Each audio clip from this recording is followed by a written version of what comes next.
Neste vídeo nós vamos ver como devemos entender as palavras do Senhor Jesus que encontramos em Mateus capítulo 24, versículo 36 e também em Marcos capítulo 13, versículo 32, onde é dito, mas daquele dia e daquela hora ninguém sabe, nem os anjos que estão nos céus, nem o Filho, falando dele mesmo, mas o Pai, ou unicamente o Pai.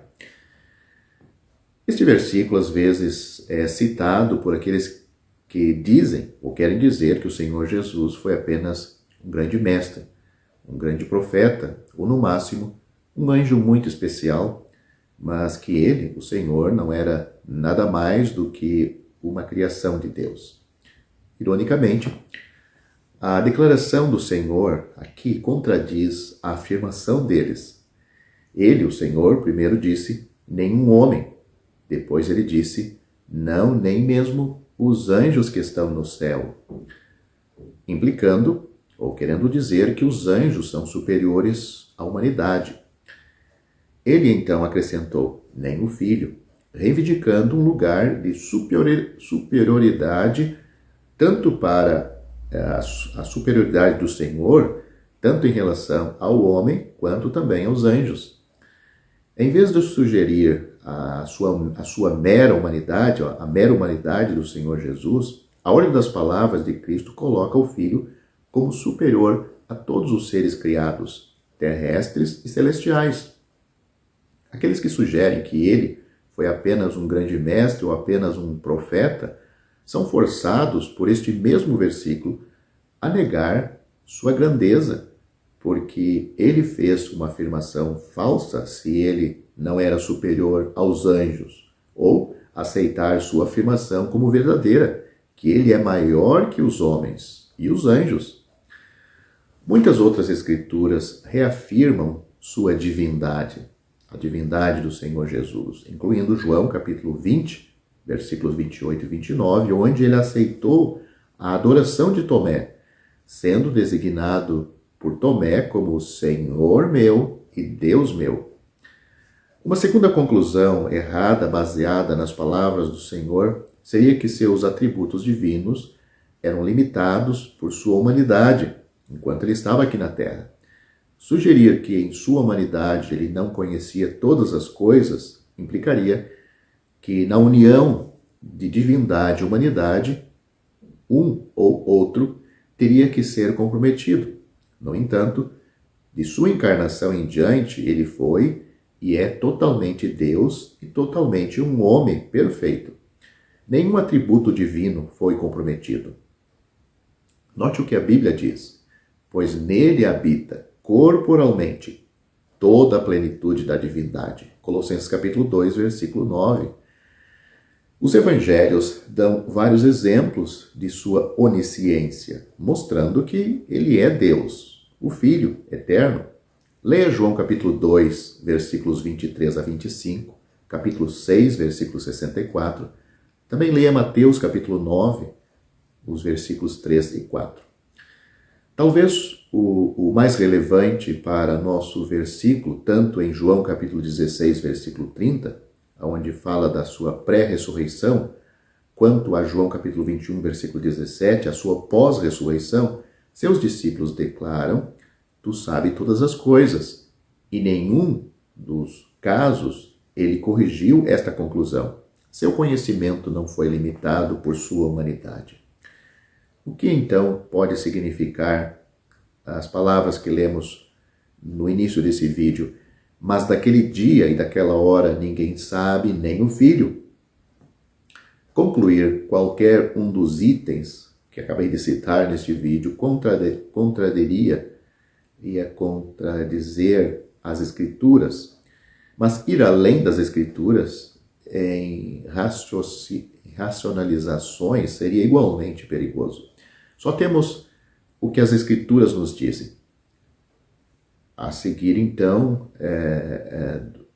vou dizer 2 versículos que podem nos ajudar ou dar uma dica sobre o significado do que o Senhor quis dizer, que nem o Filho sabe daquela hora, o dia e a hora. Primeiro, temos um versículo que diz, falando de Deus em relação ao seu conhecimento. Note o que nós temos na Bíblia.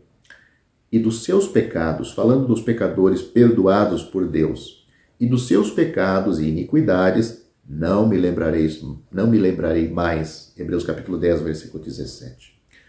Quando Deus perdoa um pecador, baseado no sacrifício de Cristo, ele tem condições de borrar, apagar de sua memória os nossos pecados. Nosso Deus, onisciente, pode escolher nunca mais considerar algo dentro do intuito do seu conhecimento.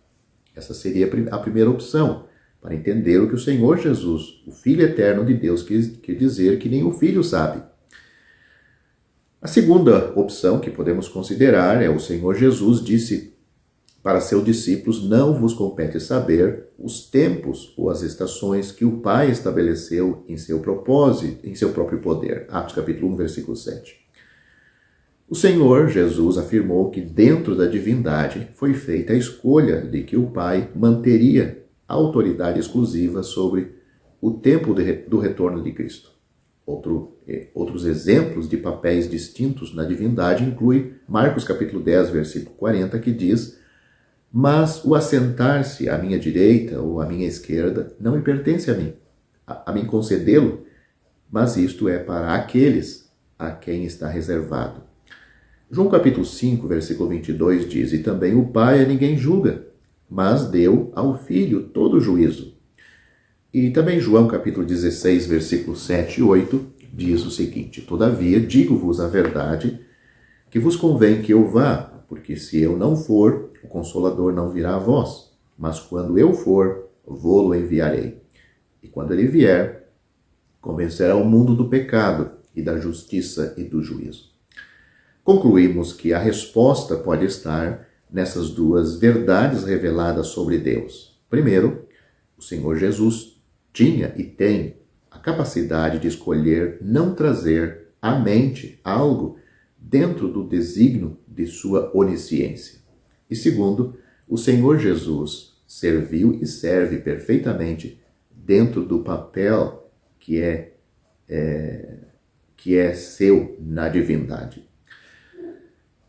No entanto, também é bom nos lembrarmos que na divindade existem muitos pensamentos e maneiras que simplesmente não podemos compreender. O profeta disse o seguinte, porque o profeta estava falando, ou Deus estava falando através da boca do profeta, Deus estava falando a respeito dele mesmo, de Deus mesmo. Ele disse: porque os meus pensamentos não são os vossos pensamentos, nem os vossos caminhos os meus caminhos, diz o Senhor. Porque assim como os céus são mais altos do que a terra, assim são os meus caminhos mais altos do que os vossos caminhos, e os meus pensamentos mais altos do que os vossos pensamentos. Isaías capítulo 55, versículos 8 e 9. Uma coisa deve ficar clara: as Escrituras têm, existem muitas Escrituras simples e claras, que deixam o assunto claro a respeito da divindade ou da eternidade do Senhor Jesus em relação como Filho. Ele sempre foi o Filho eterno de Deus. O Filho eterno, o Filho unigênito. E essa palavra unigênito não significa que ele é o primeiro em ser criado ou um ser especial da criação. Mas significa que ele é unigênito. É único.